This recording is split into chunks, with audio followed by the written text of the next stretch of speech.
ప్రభుత్వంతో చర్చలు జరిపిన తర్వాత సినిమా పరిశ్రమకి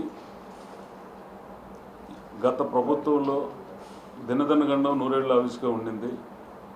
మొన్న ప్రభుత్వం చాలా సానుకూలంగా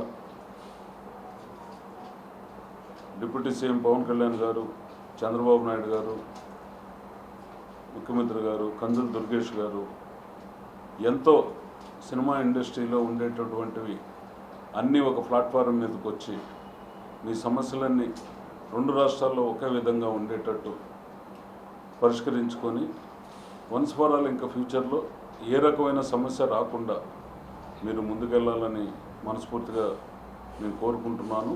కొత్త ప్రభుత్వం రావటం, ఈ కల్కి చిత్రం విడుదలవటం, ఇది ఒక సంచలన విజయం సాధించటం సినిమా పరిశ్రమకి ఇది ఒక మంచి అవకాశం. సినిమా పరిశ్రమకి మొన్న సక్సెస్తో పాటే, కూటమి సక్సెస్తో పాటే ఇది కూడా ఒక పెద్ద సక్సెస్గా మేమందరం భావిస్తున్నాం. ఖచ్చితంగా ఈ రాష్ట్ర ప్రభుత్వం కూటమి చంద్రబాబు నాయుడు గారికి కానీ, పవన్ కళ్యాణ్ గారికి కానీ, కందుల దుర్గేష్ గారికి కానీ, ప్రభుత్వంలో ఉండే అందరికీ అధికారులకు కానీ మా హృదయపూర్వక నమస్కారములు. తెలుగు చలనచిత్ర పరిశ్రమ తరపున ఖచ్చితంగా రెండు రాష్ట్ర ప్రభుత్వాలు అసోసియేషన్లు కలిసి తొందరలోనే సీఎం గారిని కలిసి, డిప్యూటీ సీఎం గారిని కూడా కలిసి సినిమా సంబంధించిన సమస్యలు రెండు రాష్ట్రాల్లోనూ ఒకే పద్ధతిలో ఉండేటట్టు నిర్ణయం తీసుకోవటం జరుగుతుంది.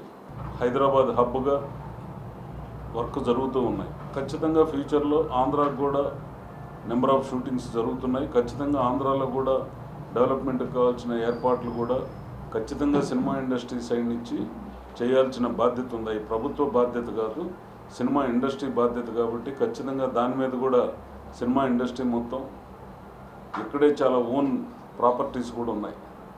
తెలుగు ఫిల్మ్ ఛాంబర్కి తిరుపతిలో ఉంది, గుంతకల్లో ఉంది, విజయవాడలో ఉంది, వైజాగ్లో ఉంది.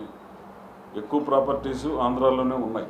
ఖచ్చితంగా దీని మీద ప్రభుత్వంతో చర్చించి సినిమా ఇండస్ట్రీ ముందుకు వచ్చి చాలా చేయాల్సిన బాధ్యత ఉంది. ప్రభుత్వం కన్నా కూడా మనం చేయాల్సిన బాధ్యత ఉంది. కాబట్టి ఖచ్చితంగా ఇండస్ట్రీ పెద్దలందరూ దీని మీద మన మీటింగ్లోనే సానుకూలంగా స్పందించారు. ఖచ్చితంగా అది జరుగుతుందని నేను ఆశిస్తున్నాను. For more videos like this, subscribe Big TV channel.